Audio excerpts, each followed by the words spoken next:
Bilisan mo na dyan, Imelda! Bumaba ka na! Malapit na daw sila, Tunying! Sandali lang, Nay! Nag-aayos pa po ako! Kanino ka ba nagpapaganda, ha? Kay Tunying? Naku, ikaw talagang bata ka! Umayos ka nga! Si Nanay naman, gusto ko lang po maging presentable. Magtigil ka nga dyan, Imelda, ha? Aga-agay nagtatalo na naman kayo mag-ina. Nandiyan na pala sila, Tunying. O siya, bumaba na kayo at batiin nyo na ang bagong dating. Masiglang bumaba ang mag-ama sa kanilang dalawang palapag na kubo. Ang ina naman ay napailing na lamang sa dalawa. Sinundan niya mga ito sa kanginitian ng bagong dating na panauhin. Pagkababa pa lamang nito sa motor na kanyang sinasakyan, ay agad itong tumalon sa bisig ng mga magulang. Hindi nagpahuli si Imelda dahil nakiyakap rin ito sa nagsasayang mga magulang. Grabe anak, parang kailan lang musmusing ka pa. Ngayon sobrang ganda at gara ng mga kasuotan mo. Oo nga anak, kumusta sa Maynila? Dalagang-dalaga ka na talaga. Dahan-dahan lang po, baka maipit yung anak nyo sa higpit ang yakap nyo. Pasensya ka na anak ha, nasasabik lang talaga kami sa iyo eh. Ang tagal nating hindi nagkita. Tunying, ano ka ba? Ayos lang ako. Nay, Tay, Amelia, kumusta na kayo? Ate, namiss talaga kita. Marami akong kwento sa'yo. Bakit hindi na lang muna natin pagpahingahin itong si Amelia? Kanina pa po nagrereklamo yung anak nyo na gutom na siya. Ba't hindi nyo muna po pakainin? Kamo, gusto mo lang kumain. Hindi pa diretsahin eh. Abat, tama lang Mang Ricky. Kakarag-karag na nga yung motor ni tatay eh. Pero sinundo ko pa rin yung prinsesa nyo. Alika na nga, Tonying. Naghanda ko ng pagkain para sa inyo. Inakay ng mag-asawang dalawang anak nito papasok ng bahay. Samantalang naiwan naman si Tonying sa mga gamit na naiwan ni Amelia. Walang nagawa ang lalaki kundi mapakamot na lamang sa ulo. Binuhat nito ang lahat ng dalang bag ni Amelia papasok ng bahay. Sa pagkailan ay tahimik na sumusubo ng pagkain si Imelda na siyang napansin naman ng kapatid. Hindi ito nakikisabay sa kanilang usapan kung kaya't sinubukang kausapin ito ang kapatid. Ano nang pinagkakaabalahan mo sa atin, Meldang? Pasensya na kung hindi ako gaanong nakakasagot sa sulat mo ha. Abala lang kasi ako sa eskwela. Alam mo ba, malaki ang tampo niyang kapatid mo sa'yo. Kung alam mo lang ang mga sinasabi niya. Bakit? Ano ba yun? Tunying! Ano ka ba ate? Wala lang yun. Maliit na tampo lang naman yun. Kesyo maliit o malaki, kailangan ko pa rin malaman kung ano yan. Ate, ayos lang ako, okay? Ang mabuti pa, tapusin mo na yung pagkain mo nang makatulog ka na. Tiningnan ni Amelia ang kanyang mga magulang bilang paghingi ng sagot. Ngunit nagkibit balikat lamang ang mga ito. Dahil maging sila ay hindi alam kung ano ang pinagmulan ng pagtatampong yun ni Imelda. Bata pa lang ay hindi na lumaki sa mga magulang si Amelia. Kambal silang ipinanganak ng kanyang kapatid na si Imelda. Ngunit nagkahiwalay kaagad ang mga ito nang kunin siya ng kanyang tiyahin upang pag-aralin sa lungsod. Ang buhay ni Amelia ay kabaliktaran sa buhay na mayroon si Imelda sa probinsya. Ang pagkakaalam nito ay hanggang high school lamang ang tinapos ng kapatid. Hanggang doon na lamang ang alam ni Amelia dahil wala naman silang halos na komunikasyon ng kanyang pamilya. Habang inaayos ng babae ang mga dala nitong mga gamit, ay pumasok ang kanyang ina na hindi man lamang kumatok. Nagitla ang dalaga, ngunit agad din naman itong nakabawi. Ikaw pala, Nay. Binigla niyo naman ako. Ayaw mo ba na nandito ako? Lalabas na lang ako kung abala ka. Si Nanay naman, wala naman po akong sinabing kung ano. Para kayong si Imelda eh. Ano po bang atin? Wala naman. Gusto ko lang na makipag-usap sa'yo. Kumusta naman ang buhay mo dun sa tiyahin mo? Naging mabuti ba sila sa'yo dun? Oo naman po. Kung hindi nga lang namatay si Uncle baka pinagdoktor na nila ako. Pasensya ka na anak ha. Hindi namin kaya ng tatay mo ang pag-aralin kayo. Nako, Nay, wag po kayong mag-alala. Ayos naman po ako sa kursong natapos ko ngayon. Ano nga ulit ang kinuha mo anak? Nurse po, Nay. Sa isang malaking ospital sa Maynila ako nagtatrabaho. Mabuti yan. Teka, may nobyo ka na ba? Fiancé po. Mapapangasawa. Sa katunayan yan susunod po siya dito. Gusto niya po kayong makilala. Bakit ngayon mo lang sinabi sa amin na may nobyo ka na? Dapat kinikilala mo munang mabuti ang mapapangasawa mo. Baka mamaya masamang tao yan at saktan ka lang. Mabait na tao si Tom, Nay.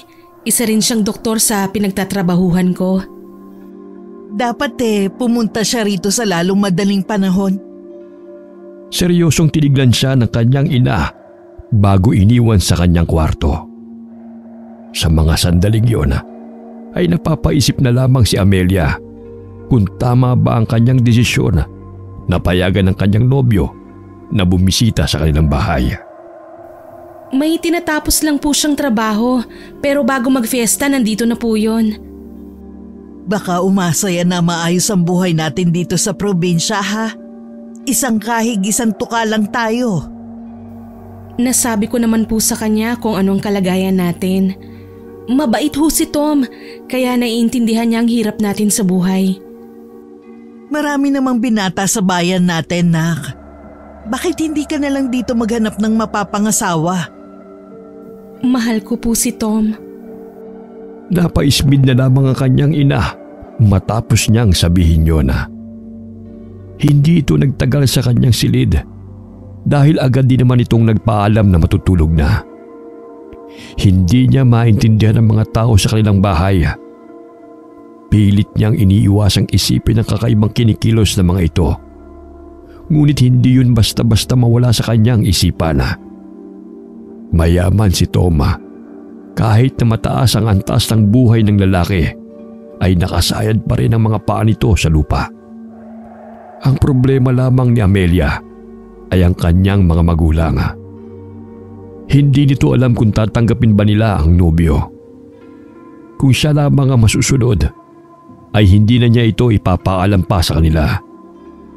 Tama na para sa kanya na may basbas na ang kanilang relasyon ng kanyang tiyahin. Pabiling-biling si Amelia sa kama. Hindi siya makatulog sa bahay na minsan na niyang kinamulatan. Nagdesisyon na lamang ito na lumabas upang magpahangin. Anong ginagawa mo dito sa labas? Ikaw pala, saan ka nang galing? Ako ang naunang magtanong Hay nako, hindi ka pa rin nagbabago. Ikaw lang naman ang nagbago sa ating dalawa. Hindi ako kailanman nagbago, Emmy. Ang sagot ko sa tanong mo, nagpapahangin lang ako. Hindi ako makatulog Bakit? Hindi ka na ba sanay sa bahay ng mahirap? Saan mo ba nakuha yan, Emmy?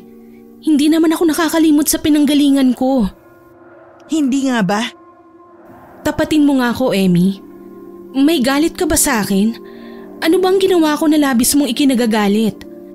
Kanina ka pa ganyan Tapos kapag tinatanong naman kita, hindi mo naman sinasagot ang tanong ko. Pumasok ka na, Amelia.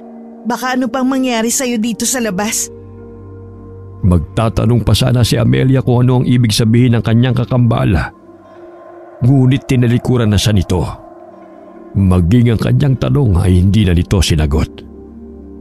Sa pagkakaalala naman ni Amelia sa lugar nila ay ligtas at mapayapa. Kaya hindi na lamang nito pinansin pa ang paalala ni Imelda. Ilang minuto matapos magpaalam ng kapatid ay nakarinig ito ng mga kaluskos sa kanilang bakuran. Inisip ng babae na daga lamang iyon. Ngunit habang patagal ng patagal ay mas lalong lumalakas ang kaluskos noon. Kasalukuyang nakapikit ang mata ni Amelia habang nakahiga sa duyan. May kakaibang lamig siyang naramdaman sa paligid. Hindi ito mapakali. Kaya naman iminulat niya ang kanyang mga mata. Halos mapasigaw ang dalaga nang makita niya ang kanyang ama na titig sa kanya. Tay naman! Ay, atakihin naman ako sa puso sa ginagawa niyo eh. Saan po ba kayo nanggaling? Gabing-gabi na eh, hindi pa rin kayo natutulog. Tay, nakipag-inuman ba kayo? Kapag talaga nag-away na naman kayo ni nanay dahil dyan ewan ko na lang. Tiningnan lamang siya ng kanyang ama, saka siya tinalikuran. Naglakad ito papalayo sa dalaga. Napakulot ang noo ni Amelia na sinundan ng tingin ng ama papuntang kakahuyan. Ano po bang trip nyo, Tay? Ang dilim-dilim dyan. Nakakakita pa po ba kayo? Tay! Tatayo na sana si Amelia sa duyan nang makarinig siya ng kalabog sa loob ng bahay. Kasunod nun ang paglabas ng kanyang kapatid sa pintuan. Sinong kausap mo dyan, Amelia? Si Tatay. Anong pinagsasabi mo dyan? Nasa loob si Tatay. Ano ka ba? Kitang-kita ng dalawang mata ko na nandito si Tatay kanina. Pumunta pa nga siya sa kakahuyan, oh. Baka guni-guni mo lang yun. Pumasok ka na kaya? Hindi naman lumalabas si Tatay ng ganitong oras eh. Paanong guni-guni ko yun ang tagal niyang nandito sa tabi ko kanina? Pumasok ka na sa loob. Sumunod na lamang si Amelia sa sinabi ng kapatid. Halos manlaki ang kanyang mata nang makita niya ang kanyang ama na prenteng nakaupo sa mahabang upuan habang sinusuri ang hawak nitong itak. Oh, di ba? Nandito si Tatay. Sino yung nakita ko sa labas kanina? Baka pagod ka lang. Hindi ka na nakapagpahinga kanina eh. Bakit ba? Ano nangyari mga anak? Ito kasing si Amelia, Tay. Ang sabi nakita ka raw niya kanina sa kakahuyan. Ha? Totoo bang sinabi ng kapatid mo, Ami? Opo. Hindi ako sigurado. Baka kung ano lang nakita mo.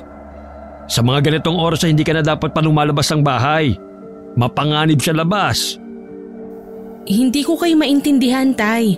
Noong mga bata naman kami ni Emmy, madalas naman kaming naglalaro sa labas ng ganitong oras eh. Sumunod ka na lang kasi kay Tatay. Eto gatas ng kalabaw. Ininit ko na para sa'yo. Para namang makatulog ka na. Inumin mo na lamang yan, anak. Pagkatapos na ay matulog ka na. Ipapasyal kita bukas sa bukid. Tinanggap ni Amelia ang ibinigay na baso na may lamang gatas ni Imelda. Hindi siya sanay na uminom ng ganong uri ng gatas. Para hindi masaktan ang loob ng kanyang ama at kapatid, ay pikit matang nilagok nito ang laman ng baso. Matapos maubos ang laman, ay bigla na lamang nakaramdam ng antok si Amelia. Napahikab ito, saka pumasok sa kanyang kwarto upang magpahinga. Kinabukasan ay nagising na lamang si Amelia sa ingay na nanggagaling sa labas ng kanilang bahay. Kasabay ng pagtilaok ng manok ay ang ingay ng pagsisibak ng kahoy naman ang kanyang narinig. Tinignan nito ang orasan mula sa kanyang cellphone. 5:00 pa lamang yun ng umaga. Ngunit abala na ang kanyang mga kasama sa bahay. Hindi yun ang nakaugili ang oras ng paggising ni Amelia. Kaya lamang ay nahihiya na siyang bumalik sa pagtulog. Wala siyang natanggap na mensahe mula sa kanyang nobyo. Sa tingin nito ay natutulog pa si Toma. Kaya nagtipa na lamang ito ng mensahe saka iniwan ang cellphone sa kanyang higaan upang lumabas ng kanyang kwarto. Magandang umaga, anak. Ang aga mo nagising ah. Nakatulog ka ba ng maayos? Hello, Nay. Good morning po. Masarap pong tulog ko. Mabisa yung gatas ng kalabaw na pinainom niyo sa akin ni Emmy. Saktong-sakto, anak. May natira pa dun sa takure. Pwede mong haluan yun ng kape. Halika na sa kusina. Mag-almusal na muna tayo. Hindi po ba ako aantukin yan, Nay? Mabilis akong nakatulog kagabi. Ewan ko ba riyan sa kapatid mo? Baka nilagyan niya ng herbal ang gatas kaya nakatulog ka agad. Herbal po? Hindi ko ba nasabi sa'yo? Mahilig gumawa ng gamot yung kapatid mo. Kaya naman hindi na ako nagtaka na bigla ka na lang nakatulog. Mukhang dalawa na manggagamot sa pamilya. Ang isa sa ospital, ang isa naman ay sa baryo. Ano naman ang masama doon, Tay? Epektibo naman lahat ng ginagawa kong gamot Pwede bang sabihan mo ko pag may ilalagay kang gamot sa inumin ko o pagkain na ibibigay mo sa akin? Bakit? Wala ka bang tiwala sa gawa ko? Binigyan siya ng kakaibang ngiti ng kanyang kapatid. Kaya naman ay lihim itong napairap sa kanya. Umupo na lamang si Amelia sa tabi nito, saka nagsandok ng sinangaga. Nilagyan naman siya ng pritong itlog ng kanyang ina sa plato niya. Salamat po, Nay. Alam mo bang nasasabi ka kung mangyari ulit to? Kahit ako rin Masarap sa pakiramdam na nakikitang kumpletong pamilya at nandito ang kambal. Dito ka na lang kaya ulit tumira, anak. Gustuhin ko man po ay hindi pwede. May naghihintay pong trabaho sa akin doon Isa pa ay walang mag-aalaga kay Tia Sabel. Pwede nga ako naman. Imelda! Bakit, Tay? Hindi ba namimiss niyo si Amelia? Pwede naman kami magpalit Ako naman dun sa lungsod, tapos siya rito. Hindi naman pwede yun. Bakit? Natatakot ka bang hindi ako bumalik? Ay nako, wag nga kayo mag-usap ng ganyan sa hapag. Ang mahalaga ngayon, magkakasama tayo. Saka na lang yung lungsod-lungsod na yan. Ipinagpatuloy ni Imelda ang kanyang pagkain na parang wala itong sinabing nagpabagabag sa isipan ni Amelia. Kung siya lang ang papipiliin, ay hindi na siya mananatili sa bayang yon. Simula nang magkaisip siya, ay itinatak na nito sa kanyang isipan na sa lungsod siya nababagay. Ngunit kahit na anong pilit niyang gawin, ay bumabalik at bumabalik pa rin siya sa bayang yon. Matapos mag-almusal, ay nagligpit na ang mga ito ng mga gagamitin sa bukid. 8:00 pa lamang ng umaga noon, ngunit nararamdaman na ni Amelia ang mainit na dampi ng init sa kanyang balat, na siyang nagpatingkad sa maputing balat nito. Ano naman ang pumasok sa isip niyo, Mang Ricky? Dinala niyo pa si Amelia dito sa bukid. Gusto ko lang na matuto siya sa mga gawain dito. Saka para malaman naman niya ang buhay namin sa probinsya sa mga panahon naroon siya sa lungsod. Alam niyo naman ang buhay sa lungsod na nakasanayan nitong anak niyo Ano ka ba, Toning?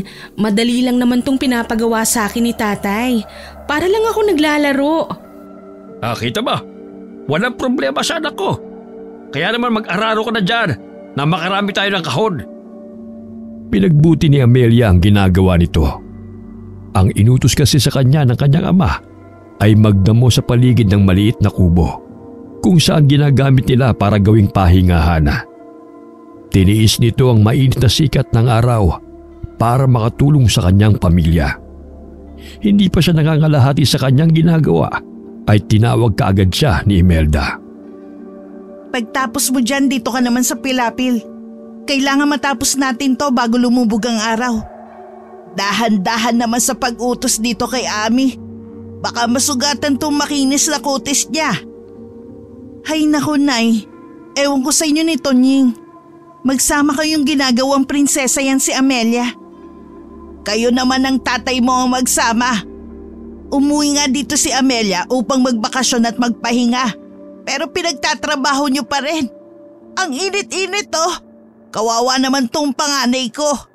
Ginagawa ko lang ang alam kong makakabuti para sa kanya. Paano kapag ayaw na niya magtrabaho sa ospital? Pwede siya magsaka. O hindi kayo magbayari ng ekta-ektaryang palayan. Mabuti pa si Amelia may pagpipilian. Dito na nga ako pinanganak sa baryo. Dito na rin lumaki. At mukhang dito na rin ako mamamatay. Pasensya ka na kung hindi namin may bibigay sa inyo ang lahat ng gusto nyo. Pinanganak kayo sa ganitong klaseng pamilya May magagawa pa ba ako? Kung ako siguro ang dinala sa lungsod, baka naahon ko na kayo sa kahirapan.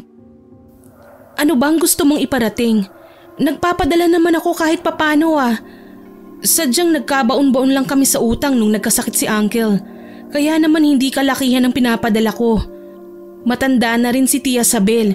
Hindi niya kayang bayaran lahat ng mga utang na yun. Wala naman ako sinasabi ah.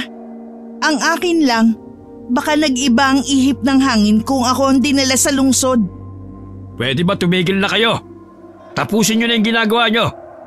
Ayokong marinig ulit ang usaping to. Maliwanag? Maliwanag! Opo, Tay. Pasensya na po. Napatungo na lamang si Imelda, saka mabilis na ginapas ang nagtataasang damo sa bandang Pilapil. Si Amelia naman sa kabilang banda ay tinulungan si Imelda nang matapos nito ang kanyang ginagawa. Tahimik ang mga ito sa pagtatrabaho sa bukid. Napansin ni Tunying ang kakaibang katahimikan ng mag-anak. Kaya naman ay nagbukas ito ng usapan na ikinatuwa naman ng mga ito. Bandang dapit hapon nang matapos ng mga ito ang kanilang ginagawa. Nagmamadaling nagligpit ng gamit ang kanyang mga kasama upang makauwi na sa kanilang tahanan. Habang tumutulong si Amelia sa pagliligpit kay Tunying, ay naisipan niyang kausapin ito. Tunying, pwede ba kitang makausap? Uy, oo naman. Tungkol saan ba? Tungkol kay Imelda sana. Anong gusto mong malaman? Alam mo bang pinagmumula ng galit niya sa akin? Sa tingin ko kasi may sama ng loob sa akin ang kapatid ko. Bakit naman sa akin mo naisipan magtanong tungkol sa kapatid mo? Bakit hindi ka sa kanya magtanong? Hindi naman sa pagtanggi o ano ha? Nagtatanong lang ako. Matagal na kasi kayong magkasama ni Imelda. Sa tingin ko naman may alam ka sa nangyayari sa pamilya ko. Hindi na nakasagot pa si Tunying kay Amelia dahil lumapit si Imelda sa kanila upang makisali sa kanilang usapan. Nakangiti pa ito habang ipinapaypay ang sombrerong dala nito. Mukhang seryoso ang usapan niyo ah. Pwede bang makisali dyan? Tungkol lang naman sa palayan. Kung gusto mo, ikaw na lang magkwento sa kambal mo. Kayo na lang. Naiirita na nga ako na paulit-ulit na lang na ganyan ang usapan namin ni nanay at tatay. O sige, ako na lang. Makikinig ka ba? Hindi na. Mauna na ako sa inyo. Naiiling na tinalikuran sila ni Imelda, saka naunang maglakad sa maputik na pilapil. Nagtataka naman na tinignan ni Amelia si Tunying dahil sa pagsisinungaling nito sa kakambal. Ibang klase talagang kakambal mo, no? Kambal kayo pero magkaibang mag-iiba kayo. Kahit pa sabihin magkamukha pa kayo. Yan nga ang madalas kong marinig nung mga bata pa kami. Kahit naman ngayon mahinhin ka tapos mabait. Yang si Imelda, di ko maintindihan. Napakagaslaw kong kumilos. Pati yung bunga nga, Diyos ko. Kung hindi ko lang siya kilala, baka napagkamala kong lalaki yan Mabait naman yan kahit ganyan siya. Oo naman, kapag tulog. Ikaw talaga, Tunying. Oo nga pala, bakit hindi mo sinabi sa kanyang totoo? Siyempre, hindi naman ako sumbongero Sa pagitan naman natin ng usapan hindi naman siya kasama doon. Bihira lang ang isang kagaya mo, Tunying. Siyempre naman, ako pa. Tungkol sa tanong mo kanina, pwede bang sa susunod ko lang sabihin sa'yo? Bakit? May gagawin ka ba pagkatapos nito? May tenga kasi ang lupa. Sa susunod na lang kapag sigurado akong walang makikinig sa usapan natin. Ano bang ibig mong sabihin? Nandito na tayo sa inyo. Pakisabi na lang kay Mang Ricky na hindi na ako tatambay ha. May dadaanan pa kasi ako Naguguluhan man ay tumango na lamang si Amelia sa sinabi ng kababata. Hindi malinaw kay Amelia kung paano nila naging kaibigan si Tunying. Nagtataka nga ito kung bakit wala siyang gaanong maalala sa kabataan niya. 10 taong gulang siya nung kunin siya ng kanyang tiyahin upang pag-aralin. 25 taon na siya sa kasalukuyan. Ngunit ni katiting na alaala noong kabataan niya ay hindi man lamang sumagi sa kanyang isipan. Tila ba binura sa kanyang alaala ang nangyari 15 taon na ang nakakalipas. Lunod si Amelia sa kanyang iniisip kaya hindi niya namalayan na nakalapit na pala ang kanyang ama. Kung hindi pa siya nito tinapik sa balikat, ay hindi nito malalamang naroon ang matandang lalaki. Mukhang malalim ang iniisip mo, anak, ah. May problema ka ba? Ayos lang, Tay. Medyo pagod lang po ako. Ganun ba? Halika sa loob. Magpahinga ka na muna saka kumain ng merienda. Si Tunyi nga pala. Hindi na raw siya tatambay muna. May dadaanan lang daw siya. Ganun ba? Wala naman siyang binabanggit sa akin na may gagawin pa siya maliban sa pag-aararo sa bukid. Baka nakalimutan niya lang pong sabihin sa inyo. Halina po kayo.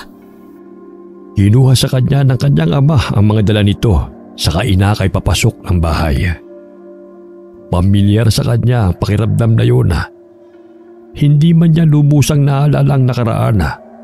Ngunit malinaw kay Amelia na lagi niyang nararamdaman at nararanasan ang ginawa nilang yon ng kanyang ama. Masaya niyang niyakap ang bisig ng ama. Nang makapasok sila sa loob, ay bigla na lamang nawala ang ngiti ng kanyang ama. May kayakap kasing lalaki si Imelda na pamilyar kay Amelia. Makisig ang lalaking yun na maaninag kahit na nakatalikod yun. Maputi rin ang kanyang balat na tila hindi naaarawan. May sukbit pa itong malaking baga. Ngunit hindi na niya naibaba pa ang kanyang mga dala dahil sa pagkasabik. Anong ibig sabihin nito? Imelda! Imelda? Nagtatakang tinignan ng lalaki ang kanyang kapatid. Pabalik-balik ang tingin nito sa kanya maging kay Imelda. Nanlalaki ang mga mata nito nang mapagtantong hindi siya ang niyakap nito. Mel? Mel! Ikaw nga! Teka, sino ka ba? Bakit parang may bala ka pang tuhugin ang kambal ko? Ay, pasensya na po. Nalito lang po talaga ako. Ako po pala si Tom, nobyo ni Amelia. Nobyo? Wala sinasabing nobyo sa akin si Amelia. Nagsabi ho ako kay nanay. Ang akala ko ay nasabi niya na sa inyo. Wala siyang sinasabi sa akin. Tunog ng kubyertos ang kumuha ng atensyon nilang lahat, lalo na ang ama ni Amelia na si Ricky. Nagugulumihan ang inilibot ni Celia ang kanyang paningin sa mga taong nasa sala. Sinamantala ni Amelia ang pagkakataon upang lapitan ang nobyo. Kumawala ito sa pagkakahawak sa kanyang ama, kaya napalingon ito sa kanya. May sasabihin pa sana ang matandang lalaki, ngunit tuluyan nang nagtagpo ang mga labi na magkasintahan. Tuwang-tuwa ang dalaga nang makitang naroon si Tom. Tom! Napaaga naman yata ang dating mo. Agad ko natapos ang trabaho ko eh. Ikaw ba ang nobyo nitong anak ko? Hello, good afternoon. Anak?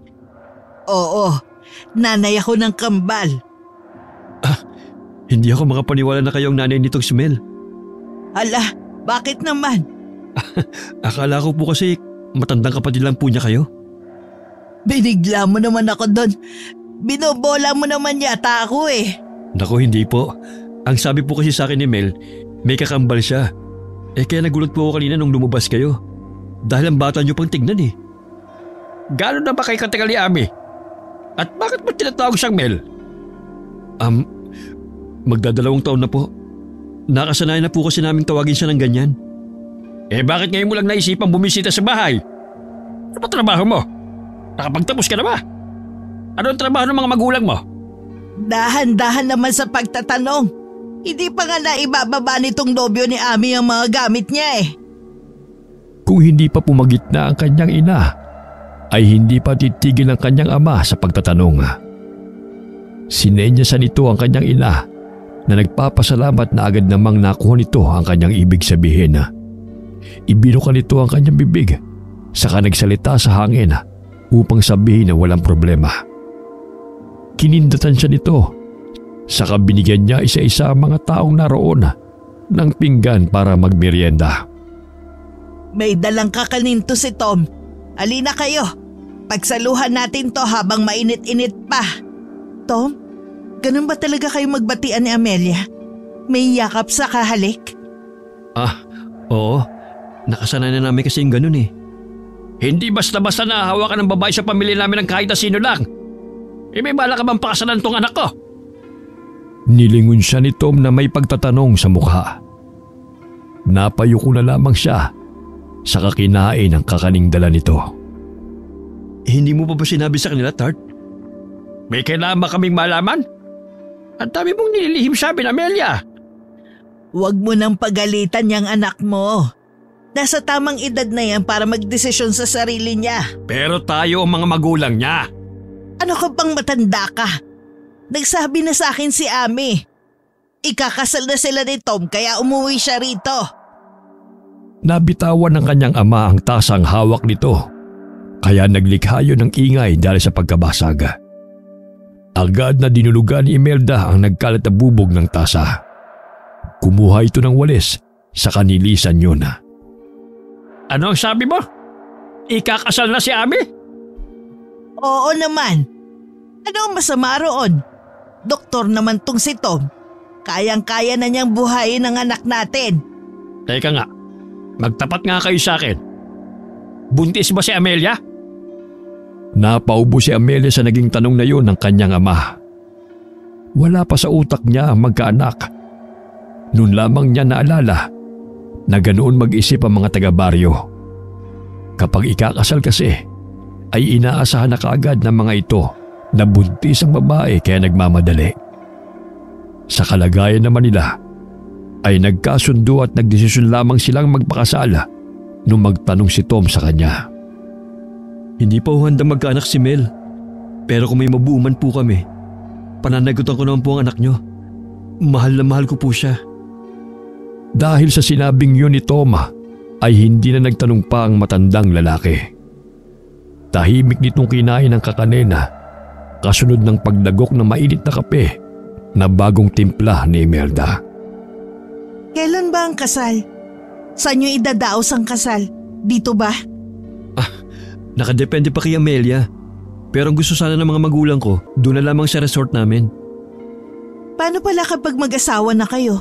Nakadepende ka pa rin sa mga magulang mo? Hindi pa naman pinalang desisyong yun eh. Nag-suggest lang naman sila. Kami pa rin ni Mel ang masusunod. Bali, sinaalang-alang ko pa rin kung ano ang suggestion nila.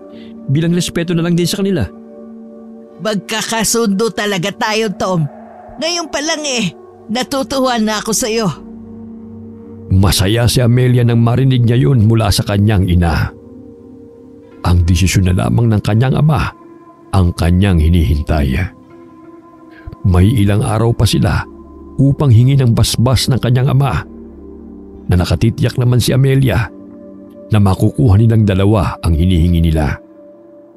Lumipas ang mga araw na ginagawa nito ang lahat upang mapansin ni Ricky.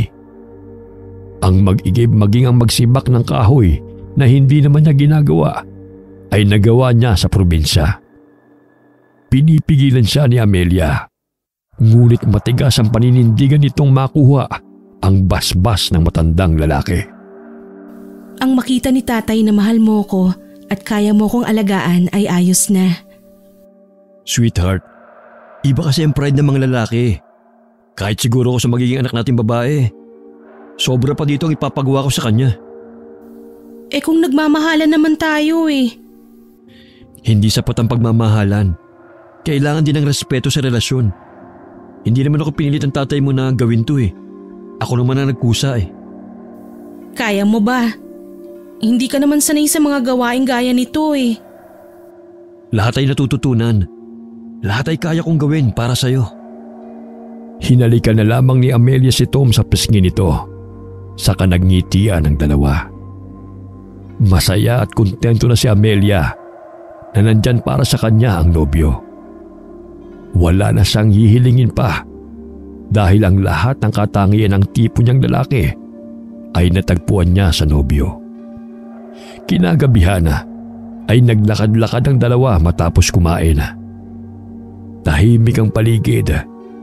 Tanging mga kulisap at huni ng palaka sa palayan ang maririnig. Sa tingin mo ba, makukuha na natin ang basbas ng tatay mo ngayong linggo? Kahit naman hindi siya pumayag ay magpapakasal pa rin ako sa'yo. Sweetheart, Hindi ba napag-usapan na natin to? Wala naman silang magagawa eh. Kay Tia Sabel ako lumaki. Maayos kanyang tinanggap. Siya na ang magulang ko, Tom. Tom, nakikinig ka ba? Tulalang napatingin si Tom sa kabilang dulo ng kalsada. Nagtatakang tinignan ni Amelia ang lalaki. May problema ba? May nasabi ba akong hindi mo nagustuhan? Napailing ang lalaki. Diretso pa rin ang tingin nito. Saka itinuro ang kabilang dako ng kalsada. Walang makita roon ng babae. Ano ba yun? Wala naman eh. May dumaan na matandang lalaki. Tumingin pa nga siya sa gawin natin ng matagal. Baka guni-guni mo lang yun. Hindi eh. Tinawag niya pa nga ako eh. Baka isa lang sa mga kapitbahay namin. Nakita mo bang mukha niya? Ang weird nga eh. Kahit anong pilit kong tignan ng itsura niya, hindi ko maaninag. Baka guni-guni mo lang talaga. Wala akong nakita kanina. Baka dahil sa pagod lang to. Halika na nga, umuwi na tayo. Matapos ang usapan nilang yun ay hindi nila binuksan pa ang tungkol sa nakita ni Tom. Ganun din kasi ang nangyari sa babae sa unang gabi niya sa probinsya. Kung pinagpilitan pa ng kanyang nobyo ang kanyang nakita, ay maniniwala naman siya rito. Hindi niya alam kung ano nangyayari sa lugar na yun. Isang umaga ay sumama si Tom sa bukid upang ayusin ang kahon-kahong palayan na pagtataniman ng palaya. Kapansin-pansin ang paglapit ng kanyang kapatid sa kanyang nobyo. Ngunit pinigilan na lamang niya ang sariling magbigay ng ibang kahulugan sa kinikilos ni Imelda. Alam mo bang magandang gawing gamotang pansit-pansitan sa rayuma? Nagbabasa ako ng mga librong meron dito si nanay. Alam mo ba na sa pagbabasa lang din ng libro ako nagsimula? Libro naman ng lola ko tungkol sa mga halamang gamot ang binabasa ko. Kung nakapagtapos lang ako, baka magdoktor din ako. Hindi pa naman huli ang lahat eh. Alam kong kayang-kaya mo yan. Ang dami pala nating pagkakapareho, no? Baka tayo talaga para sa isa't isa. Si Imelda talaga, parang sira. Bakit? Nagbibiro lang naman ako ah. Hindi naman maganda yung biro mo eh. Ano lang iisipin ni Amelia? Alam niyang biro lang naman ang sinabi ko. Hindi ba, Ami? Nginitian na lamang ni Amelia ang kanyang kapatid upang hindi na humaba pa ang usapang yun. Mabuti na lamang at naroon si Tonying upang pagsabihan ito. Dahil totoong hindi siya komportable sa sinabing yun ng kapatid. Ang ginawang yun ng kapatid ay hindi tumigil sa araw na yun. Ilang araw ang nagdaan nang manghiram si Imelda ng damit niya. Akala niya ay may pupuntahan lamang itong handaan. Ngunit nagtaka siya na maglagay ito ng kolorete sa mukha. Nasundan pa yon ng mag-ayos si Imelda na kagaya niya. Mula sa kasuotan hanggang sa pananalita ay gayang-gaya nito. Wala siyang sinabi sa kapatid, ngunit hindi siya komportable sa ginagawa nito. Anong selebrasyon, Imelda? Ayos na ayos ka. Ano ba yan? Bakit mo ako nakilala agad? Eh bakit naman hindi? Madali namang malaman kung sino ka at si Amelia. Ano pa bang kulang sa ayos ko? Walang kulang. Sobra-sobra pa nga eh. Mukha kang espasyon sa tindahan na tag-piso isa. Nakakainis ka naman eh. Tingnan mo si Amelia. Simpleng-simple ang ayos niya. Natural na natural. Pero litaw pa rin ang ganda. Nag-makeup ka ba, Amelia? Lipstick lang at pulbo. Saan mo nilagay ang lipstick na yan? Pahiram ah. Hindi na nito hinintay ang sagot niya dahil dire-diretsong pumasok ang kanyang kapatid sa loob ng kanyang silid. Hinalungkat nito ang mga gamit niya. Nang makita nito ang hinahanap, ay lumabas na kagad ito ng kwarto na hindi man lamang ibinalik ang mga gamit sa lagayan. Napailing na lamang siya saka inayos ang mga nakakalat na gamit. Mula sa loob ng kanyang kwarto ay dinig na dinig niya ang usapan nilang dalawa ni Tonying. Para ka nang si Amelia. Ang hirap ng tukuyin kung sino si Imelda o kung sino si Amelia sa ayos mong yan. Ang ganda ko, diba? Nandito na kami. Anak, tulungan mo muna tong si Tom sa mga dala niya. Nanlaki ang mga mata ni Amelia nang marinig niya ang boses na yun ng kanyang ina. Agad niyang napagtanto ang posibleng mangyari, kaya agad siyang lumabas ng kwarto. Hindi nga siya nagkamali dahil nakayakap na si Tom kay Imelda habang hinahalikan ang labi nito. Tart, nag-iba ka ba ng pabango? Hindi ganun pa rin ang pabango ko. Tom! Napanganga na lamang ang lalaki nang marinig nito ang boses ni Amelia. Hindi mawari ng babae kung magagalit ba siya o matatawa na lamang sa kamaliang yon ng nobyo. Pabalik-balik ang tingin ni Tom sa kanila. Maging ang inang si Celia ay napakunot ang noo sa nakita. Akala ko… Baka pwede ka nang bumitaw sa kanya. Tart, pasensya ka na. Akala ko talaga ikaw si Imelda. Hindi mo pa talaga kilala si Amelia. Tapos magpapakasal agad kayo? Parehong-pareho kasi ang ayos nyo eh. Kaya akala ko ikaw si Amelia. Pasensya na kayo ha. Ang mga gaya mong lalaki, madaling madala ng tukso. Kawawang kakambal ko sa'yo. Hindi na nakapagpigil pa si Amelia sa inis na kanyang nadarama. Agad niyang hinila ang kamay ni Tom palayo kay Imelda. Bakit si Tom ang sinisisi mo sa ginawa mo? Ikaw na nga may kasalanan eh. Tapos ikaw pa tong may ganang manisin ang nabiktima mo. Bakit ka nagagalit? Hindi ba't gawain naman natin to dati? Ano bang pinagsasasabi mo, Imelda? Hindi ba nagpapalit tayo ng katauhan nung bata pa tayo? Ikaw pa nga nakaisip ng bagay na yan eh. Kung may gagawing kasalanan ng isa sa atin, agad na nililigtas ng isa. Nakalimutan mo na ba, Mel? Huwag mo kong tatawagin ganyan. Dahil si Tom lang ang pwedeng tumawag sa'yo niyan? Ano bang gusto mo ha? Bakit parang lahat na lang na meron ako gusto mong makuha?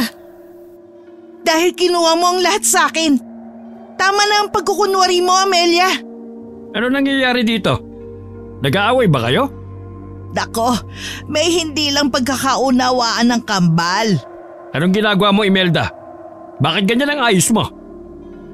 Anong masama sa ayos ko? Kapag si Amelia ang nag-ayos ng kagaya nito, ayos lang. Tapos ako hindi pwede. Hindi naman yata patas yun. Tigilan mo ako sa mga drama mo, ha? Ewan ko sa inyo. Lagi na lang si Amelia. Palagi na lang siya. Padabog na nilisan ni Imelda ang sala, saka dumiretso sa kwarto nito. Ang madalas itong ginagawa noong bata pa sila kada nagtatampo ito. Nang makapasok ng kwarto si Imelda, ay napatikhim si Ricky. Saka bumalik sa ginagawa nito na parang walang nangyari. Kagagaling lang kasi ng mga ito sa palengke. Isinama nila si Tom upang may katulong si Ricky sa pagbubuhat ng mga pinamili nila. Lahat ng pinagdaanan ni Amelia sa buhay ay nalampasan niya dahil sa kanyang tiya Sabela. Ngayong dumating na si Tom sa kanyang buhay, ay hindi makakapayag si Amelia na makuha pa ng kahit na sino ang lalaki sa kanya. Kinabukasan ay nakatanggap si Tom ng tawag na kailangan itong bumalik sa ospital dahil may kinakailangang operahan. Nagdadalawang isip pa ito kung babalik siya sa lungsod o iiwan ang ginampanang responsibilidad alang-alang kay Amelia. Sa tingin ko ay kailangan mo nang bumalik. Paano basbas ang tatay mo? Ayokong ikasal tayong may sama ng loob sa iyo mga magulang mo. Sasamahan na lang kita sa trabaho mo. Matapos ng operasyon ay babalik din agad tayo rito. Sige, kung yan ang makakabuti. Saan nga pala mga magulang mo? Kailangan natin magpaalam. Mag-iwan na lang tayo ng sulat. Hindi dapat pinaghihintay ang trabaho mo. Buhay ang nakataya rito. Gaya ng sinabi ng nobya, ay nagsulat nga ito sa kanyang mga magulang. Maging si Tunying at Imelda ay sinulatan din ng lalaki. May kung anong mabigat itong nararamdaman sa pag-alis nila. pakiramdam nito ay may kulang. Kahit nakasama pa niya ang nobya pabalik ng lungsod. Bakit parang hindi ka mapakali? Kanina ka pa palingon-lingon sa likod ah. Ayaw mo bang umalis? Hindi ko alam. Kakaibang pakiramdam ko eh. Parang may naiwan ako. Ano ka ba, Tart? Halika na. Napakunot noong lalaki sa tinawag ng nobya sa kanya.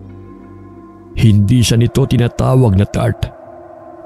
Tanging ang lalaki lamang ang tumatawag ng ganoon sa kanya. Kung hindi love o sweet, ay ang palayaw nitong Toto ang tawag ni Mel sa kanya.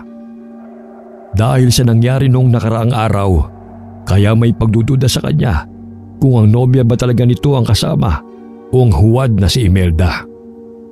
Napailing na lamang ang lalaki nang mapagtantong si Amelia ang kasama nito sa higaan nung magising siya. Kaya imposibleng si Imelda yun. Hindi nagtagal ang biyahe nila dahil nakahanap agad sila ng bakanteng eroplano. Pagkalapag ng eroplano sa airport ay may sumundo kagad sa kanilang sasakyan saka dumiretso sa ospital. Tart, magjo-duty lang din ako ah. Hindi ka pa ba napapagod? Bakit hindi ka na magpahinga? Kung nagtatrabaho ang asawa ko, ako rin dapat. Napatiimbagang si Tom nang marinig niya ang mga katagang yun sa babaeng kasama niya. Nakakasiguro siyang hindi si Amelia ang kasama niya. Dahil ayaw na ayaw ni Amelia na ihayag ng lantaran sa publiko ang relasyon nila. Kahit na mga kaibigan pa nila ang kasama, ay hindi siya nito tinatawag ng ganoon. Imbis na kausapin si Imelda, ay dumiretso ito sa isang silid para maglinis ng katawan at magbihis. Hindi kaagad sila nakabalik sa probinsya dahil nagkaroon ng komplikasyon ng pasyente sa nangyaring operasyon. Sa ilang araw na magkasama sila ni Imelda, ay hindi ito nagpapahalata na alam na niya ang katotohanan. Pagsapit ng ika-4 na araw, ay bumuti na ang lagay ng pasyente. Kaya naman inaya na nito ang babaeng bumalik sa probinsya. Ano yung laman ng malaking kahon na yan? Pasalubong lang. Hindi ko alam kung pwede ang ganyang kalaking karton sa eroplano. Baka pwedeng buwasan natin. Parang ang bigat eh. Sakto lang ang timbang nito. Nabayaran ko na rin to kaya hindi tayo magkakaproblema. Umanguna lamang si Tom sa babae sa katuluyang umakyat sa eroplano. Hindi na ito nag-abala pang tulungan ng babaeng kasama niya sa mga bitbit nito. Sa kabilang banda naman ay aligaga ang totoong Amelia na naghihintay sa pagbabalik ng kanyang nobyo. Hindi niya masabi sa kanyang ina na hindi siya si Imelda. Imelda, wala ka bang balak nung manghuli ng sarili mong pagkain? Ayos na ho ako sa gulay, Nay. Mabuti at hindi ka pa nangihina. Ilang araw din tayong hindi nakakalabas dahil nandito ang kapatid mo. Hindi pa ba nakakabalik si Tonyeng? Isa pa ang lalaking yon. Wala man lang dinalang ligaw na hayop. May nahuli akong baboy ramo sa bundok kanina, Imelda. Baka gusto mong kainin ng puso doon. Sariwang-sariwa pa yon. Puntahan mo na doon sa likod ng bahay. Kainin mo na yon. Wala ka ng lakas oh. Kailangan mo nang kumain ng laman loob ng hayop o sariwang sanggol. Sige ho, pupuntahan ko na lang. Salamat. Nanginginig ang buong katawan ni Amelia na tinungo ang likod ng bahay. Kung saan naabutan ito ang kawawang baboy ramo. Sa ilang araw niyang pananatili sa bahay na yun, ay napag-alaman niyang hindi normal na tao ang kanyang mga magulang. Wala siyang maalalang isa siyang aswang. Noong nakaraang gabi ay dinala siya ng mga magulang niya sa gubat upang manghuli ng hayop. Harap-harap ang kinain ng mga ito ang nahuli nilang hayop. Walang pinagkaiba ang mga ito sa ligaw na hayop na kanilang nilalantakan. Hindi masikmura ni Amelia ang ginagawa ng mga ito. Wala siyang ideya kung ano ang naging buhay ng mga ito sa loob ng 15 taong nawala siya. Mula sa kalayuan, ay may nakitang papalapit na sasakyan si Amelia. Nagmamadaling nilapitan siya ng kanyang ama. Hindi man lang nagpasabing kapatid mo na babalik sila ngayon. Saka mo na kainin tong baboy ramo. Naiiyak na sinundan ng tingin ni Amelia ang nobyo na papasok ng bahay. Kasunod dito si Imelda na may malaking ngiti sa mga labi habang hinahalikan ng inang sabik na makita sila. Alam kong uhaw na uho ka na sa dugo at laman loob. Pero tiisin mo na muna. Salubungin mo ang kapatid mo ron sa labas para hindi sila makahalata.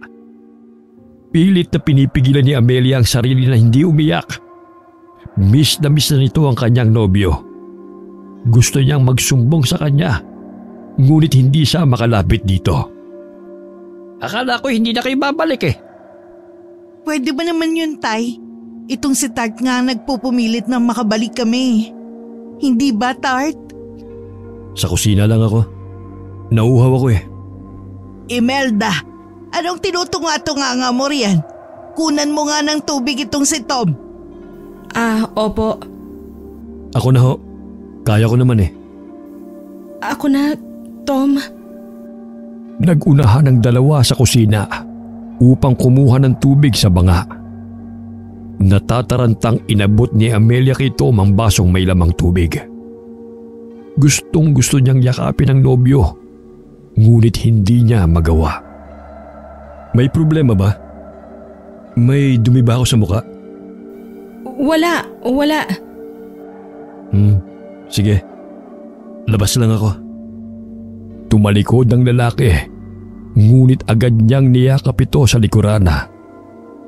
Napahikbi ang babae habang mahigpit niyang hinawakan ng lalaki. Hindi ako ang kasama mo sa Maynila, Tom. Anong pinagsasabi mo? Alam ko kung sinong kasama ko nung ilang araw doon. Hindi ko alam kung paano nangyari yun o kung paano niya ginawa yun. Pero isa lang ang sigurado ko. Nagkunwari akong si Imelda. Paano? Bakit? Nasa bundok ako kasama si Tunying at nanay. Hindi ko alam kung anong klaseng galit meron si Imelda sa akin para gawin niyang bagay na yun. Tom, hindi mo ba ako kilala? Hindi mo ba ako naaalala? Nahuli na kita, Imelda. Tama na ang pagpapanggap mo. Tart? Anong ibig sabihin nito? Huwag mo na akong paglaruan. Anong nangyayari dito? Agad na kumawala si Amelia sa mahigpit na pagkakahawak niya sa nobyo. Maging ang totoong Imelda ay napataas ng kilay sa nabutan nito. Wala naman ho. Sinusubukan ko lang ulit hulaan kung sino si Amelia at sino si Imelda. Halika na, Tart. Magpahinga na tayo sa kwarto natin. Nginisian ni Imelda si Amelia nang sabihin niya mga salitang yon na mas lalong nagpadurog sa puso ng babae. Kinagabihan na hindi sumuko si Amelia. Sinubukan niyang kausapin ulit ang nobyo upang sabihin sa kanya ang totoo. Hinintay niyang makatulog ang mga kasama niya sa loob ng bahay. Saktong nasa labas ang lalaki at naninigarilyo. Kaya naman naglakas loob itong lapitan at kausapin siya. Ngunit inunahan na siya nito. Alam kong ikaw ang totoong Amelia. Pero ayoko na magduda lang sila sa akin. Gusto kong isipin nila na naloko nila ako. Tom? Alam ko nung una pa lang na may kakaibang nangyayari sa bahay na ito. Tumama lang ang suspecha ko nung nasa Maynila na ako. Anong ginawa nila sa'yo? Sabihin mo sa akin. Sa'yo ko mas nag-alala. Anong nangyari sa'yo sa mga araw na wala ako rito? Anong ginawa nila sa'yo? Hindi naman nila ako sinaktan. Pero kailangan na nating umalis sa lugar na ito. Hindi na sila ang pamilyang kilala ko. Kailangan natin ng kasagutan. Maaaring nangangailangan sila ng tulong. Hindi ko alam. Pero maaaring alam ni Tunying ang kasagutan. Alam mo bang daan patungo sa kanila? Tumango naman ang babae bilang sagot. Sa gabi ring yun ay nilakad nila ang daan patungo sa bahay ni Tunying. Marami nagliliparang mga ibon sa paligid. Ngunit hindi nila yun pinapansin. May isa pang gusto siyang atakihin. Ngunit kaagad naman yung naitaboy ni Tunying. Anong ginagawa niyo rito? Gabing-gabi na. Paano na lang kapag tik-tik na nakalapit sa inyo? Tonying, kailangan ko ng tulong mo. Sabihin mo sa akin ang lahat. Hindi dapat kayo pumunta ng ganitong oras sa bahay. Delikado. Halina kayo. Pumasok kayo sa loob. Pare, pasensya ka na pero kailangan kasi namin ng tulong mo. Hindi ba't sinabi mo noon sa akin na sasabihin mo sa akin ang lahat? Ang sabi ko lang ngayon tungkol kay Imelda. Ngunit Pakiusap, Tonying. Napabuntong hininga na lamang si Tunying saka inilibot ang paningin sa loob ng bahay. Sumilip din ito sa labas upang matiyak na walang nakikinig sa kanilang usapan. Tinignan niya ang dalawa sa mata saka bumuntong hininga ng malalim. hindi na tao ang kasama mo sa bahay. Aswang sila, Amelia. Aswang? Paanong aswang? Sa pagkakaalala ko ay wala naman kaming lahing aswang. 2 buwan matapos kang umalis, nagkagulo dito sa lugar natin. Dahil sa sunod-sunod na patayan. Ayon sa narinig ko, karamihan sa mga naninirahan dito, nayanggaw ng 100 aswang. Simula noon, hindi na kagaya ng dating lugar natin. Ibig sabihin ba, aswang ka na rin? Hindi ko alam. Ngunit nakakasiguro naman ako na hindi ako nauuhaw sa mga dugot laman ng hayop. 12:00 na pala. Gusto niyo bang puntahan ang kuta ng aswang? Hindi ba masyadong mapanganib sa lugar na yun? Hindi nila kayo mapapansin. Basta ibuhos niyo lang sa katawan niyo ang langis na ito. Agad naman nilang sinunod ang utos ng lalaki. Medyo malansa ang likidong yun ngunit tiniis na lamang nila ang kakaibang amoy na yun upang malaman ang kasagutan sa mga tanong nila. Matapos magbuhos ng langis, ay sumama sila sa lalaking palabas ng kanyang bahay. Pamilyar kay Amelia ang daang yun ngunit hindi niya maalala kung kailan siya dumaan sa lugar na yun. Nakarinig sila ng ingay habang sa daan kaya agad silang nagkubli sa malaking puno. Nakita niyang si Imelda yun kasama ang kanyang mga magulang. May dala silang malaking kahon papasok ng kagubatan. Mukhang may bagong laro ng pamilya mo, Amelia. Alam niyo ba ang laman ng kahong yun? Kung titignan mabuti, nakakasiguro ko mga laman loob yan mula sa ospital. Ospital? Paano niya nakuha ang mga yun? Walang imposible kung ikaw si Nurse Mel o Doc Tom. Ibig sabihin ay nagtrabaho din siya sa ospital? Paano na lang kung may ginawa siyang maaaring ikasira ako? Alam mo ba, Amelia? Sa tingin ko hindi gagawa ng ganyang hakbang si Imelda. Masyadong matalinong babaeng yun. Maaaring pumasok sa kanyang isipan na magkukunwari ng ikaw kung hindi lang bumalik dito si Tom sa lugar na ito. Ibig sabihin ba'y gagamitin niya ang katauhan ko? Siguro. Halina kayo. Sundan natin sila. Maingat ang mga hakbang ng tatlo habang papasok ng gubat. Sinundan nila si Tunying at hindi naman nagtagal ay nakarating sila sa isang lugar na maraming mga kabahayan. Kailan pa nagkaroon ng mga bahay rito? 15 taon nang nakakalipas. Nandito na ba tayo? Oo. Kaya mag-iingat kayo. Dinala sila ni Tunying sa isang malaking kubo. Nanlalaki ang mga matang pinagmasdan ng mga ito ang mga taong naroroon. Sabik na sabik sila sa dala ni Imelda. Oh, dahan-dahan. Lahat naman kayo makakatikim nito. Alam kong sabik na kayo sa laman loob ng tao. Kaya naman, may dalang pasalubong sa inyo ang manugang ko. Mabuti na lamang at natuto ng kapangyarihang itim itong si Imelda. Nakontrol niya ang kakambal niya upang kumuha ng mga pagkain natin. Lahat gagawin ko para mas lumakas pa tayo. Nagdiwang ang mga aswang na naroon sa sinabing yon ni Imelda. Si Amelia naman sa isang tabi ay naguguluhan sa sinabi nito.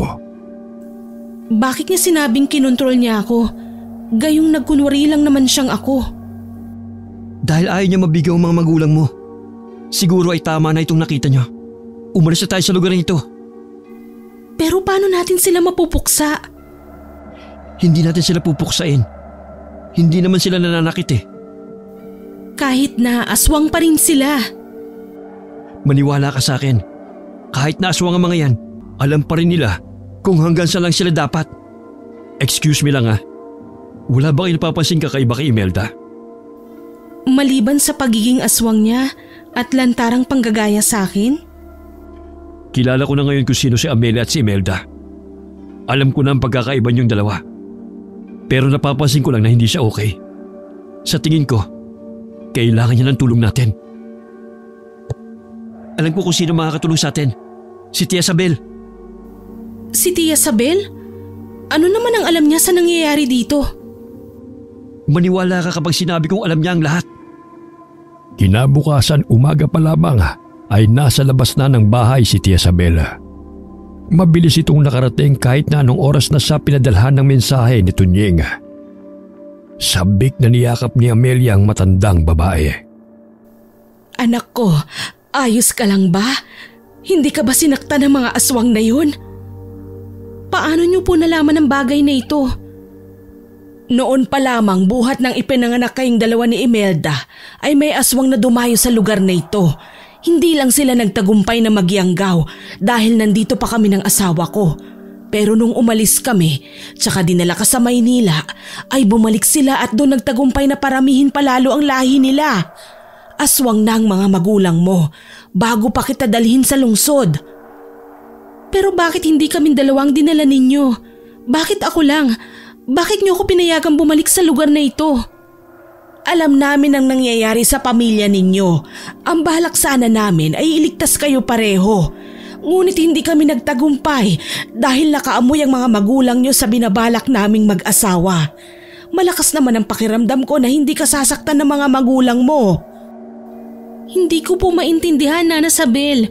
Kung kaming dalawa naman po ang balak nyong ampunin, bakit ganun na lang ang galit sa akin ni Imelda? Dahil ang buong akala niya ay nagkunwari kang siya nung araw na pipili kung sinong aampunin. Ginagawa ni Imelda ang lahat para magpapansin. Tama ang sinabi ni Tunying. Ngunit sa araw din kasing yun ay nakita kong kaya ni Imelda na protektahan ang sarili niya. Ikaw naman sa kabilang banda halos hindi makabasag pinggan. Alam naming mas kakailanganin mo ang proteksyon at gabay naming mag-asawa. Ang problema nga lang, nalaso ng utak ni Imelda. Lahat ng bagay na sabihin sa kanya ng mga magulang niyo, agad niyang pinaniniwalaan. Kaya nga ako ang inutusan ni Tia Isabel upang alalayan si Imelda. Napasap mo na lamang ng ulo si Amelia nang marinig niya ang revelasyong iyon. Hindi kinakaya ng kanyang isipan na tanggapin ang lahat ng impormasyong sinabi ng dalawa. Para sa kanya ay isa lamang yung panaginip. Kung hindi pa siya pinisil ng marahan ni Toma, ay tuluyan na siyang mawawala sa realidad. Bumalik sa kanyang gunita ang mga kakaibang nangyari sa kanya.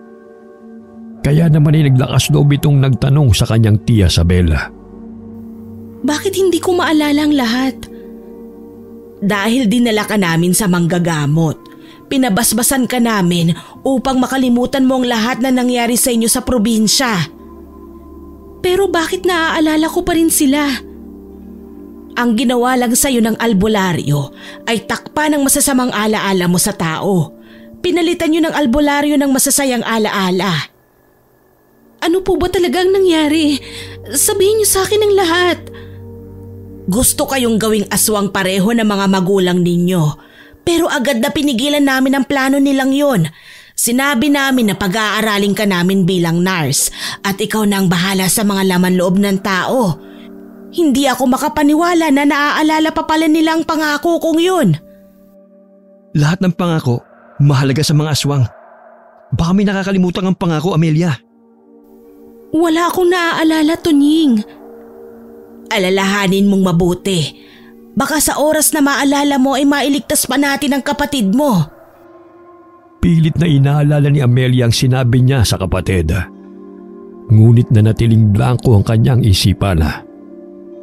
Nang gabi ring yun ay bumalik sila sa kagubatan upang iligtas si Imelda. Malalim ang kanyang iniisip. Kaya naman ay hindi nito namalayan na napahiwalay siya sa kanyang mga kasamahan. Nakaramdam na lamang siya ng malakas na paghataw sa kanyang batok. Kaya naman ay nawalan ito ng malay. Nagising na lamang ito nang marinig niya ang boses ni Tom. Ayan ang gusto nyo. Kapalit ng mga laman loob na yan ay ang kalayaan ni Amelia. Nasaan si Amelia? Huli ka na. Nakatakas siya ngunit nararamdaman kong malapit lang siya. Nandito lang siya sa paligid. Wala kayong kwentang mga magulang. Wala kang alam. Alam ko na ang lahat. Ang mga kagaya nyo, hindi dapat naging magulang. Pare, tumakas ka na.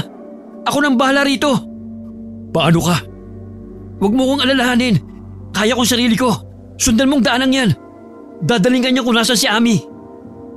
Sapo ni Amelia ang kanyang batok.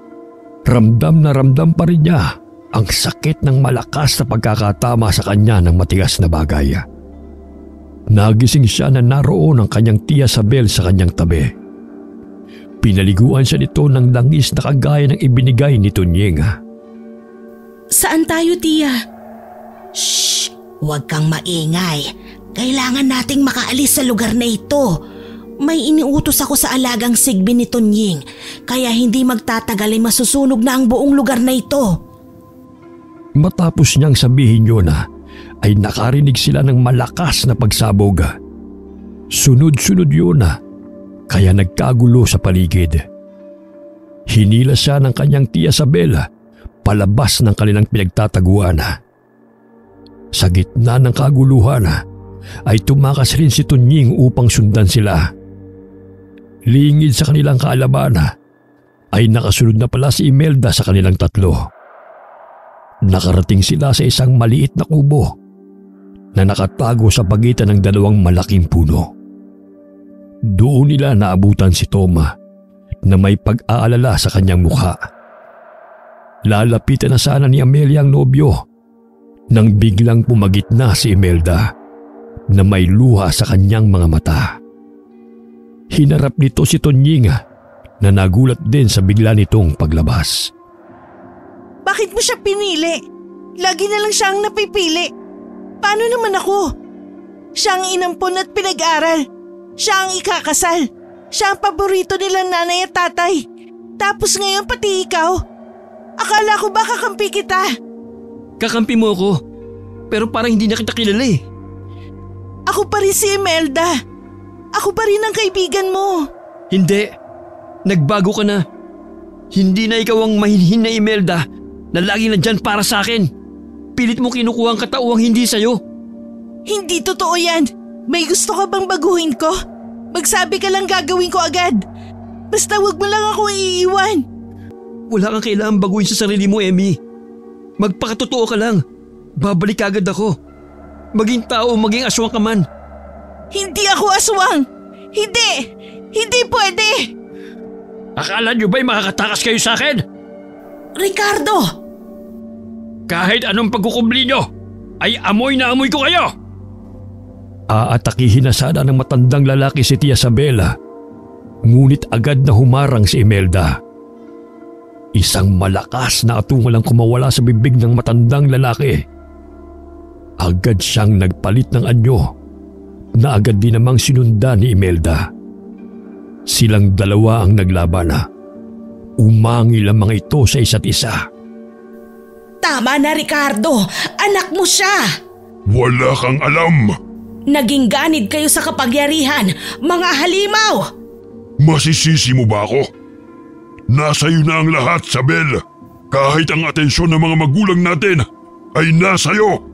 Sapat bang dahilan yan upang saktan mo ang mga anak mo? Sapat ba na dahilan yan upang gawin mo silang aswang dahil sa pagiging uhaw mo sa kapangyarihan? Kung hindi lang sana ikaw ang paborito ng mga magulang natin, ay hindi ako maghahangad pa ng ganito. Galit na galit ang kanyang ama na napaungol habang nakalabas ang matatalas nitong pangil. May inilabas namang bote ng langis si Tia Sabela. Napailing na tinignan ni Tunying ang matandang magkapatid na naglalaban ng tingin. Nilapitan nito si Imelda, saka tinapik-tapik. Anak ka talaga ng tatay mo. Pareho kayong kulang sa atensyon ng magulang. Manahimik ka. Hindi ako tulad nila. Napakibit balikat na lamang ang lalaki. Saka prenteng umupo sa lupa. Nakatingin ito sa dalawang matanda na nag-uusap. Bakit mo ginagawa ito, Ricky? Bakit pati ang buhay ng mga anak nyo ay sinisira ninyo? Bakit? Para naman sa kanila ang ginagawa ko eh. Kung hindi kayang protektahan nila mama at papa ang mga anak niya, pues ako kaya ko. Kaya mo nga ba talaga? Oo. Kaya wag mong questionin ang pagpapalaki ko sa kanila.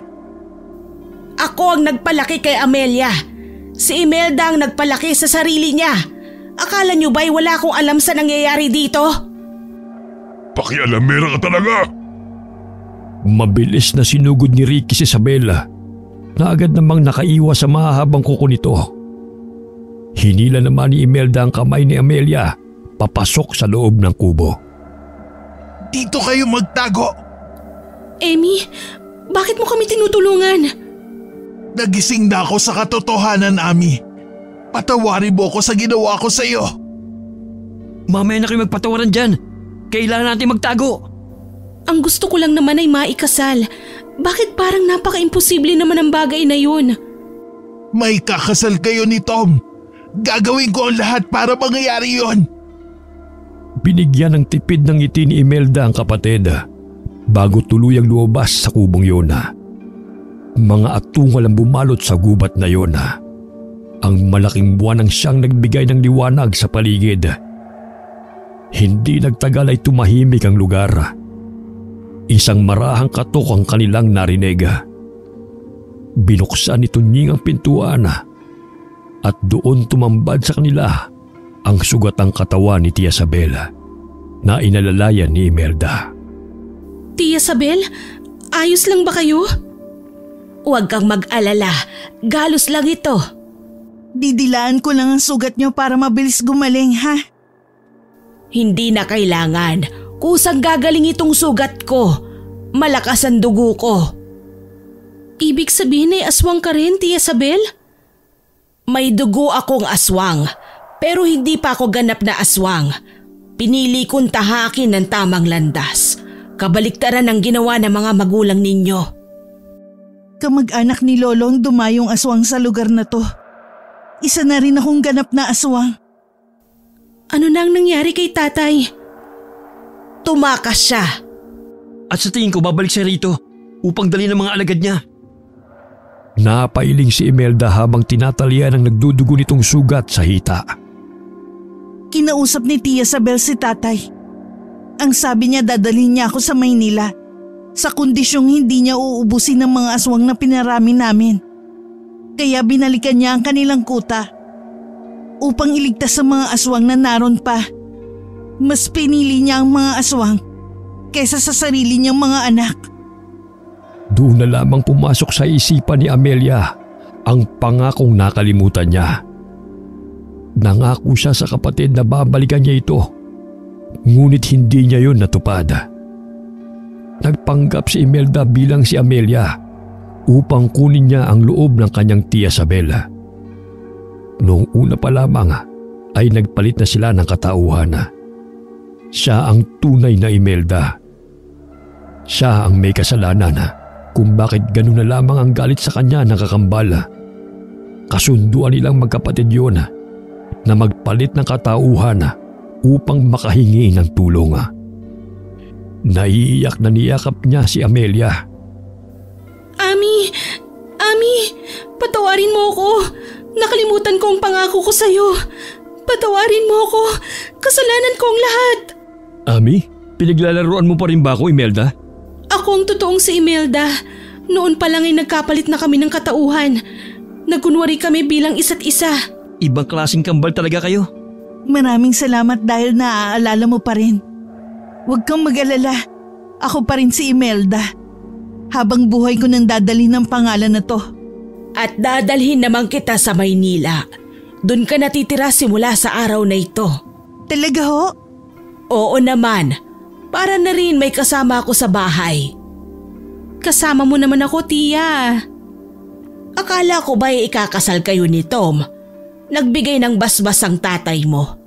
alagaan mo daw ng mabuti ang anak niya. Kahit hindi niyo man sabihin yon, ay aalagaan ko pa rin si Mel. Nagngitian na lamang sila at tahimik na hinintay ang bukang liwaywaya.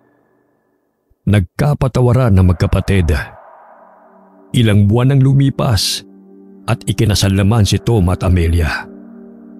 Si Melda naman sa kabilang banda ay nag-aral ng medisina.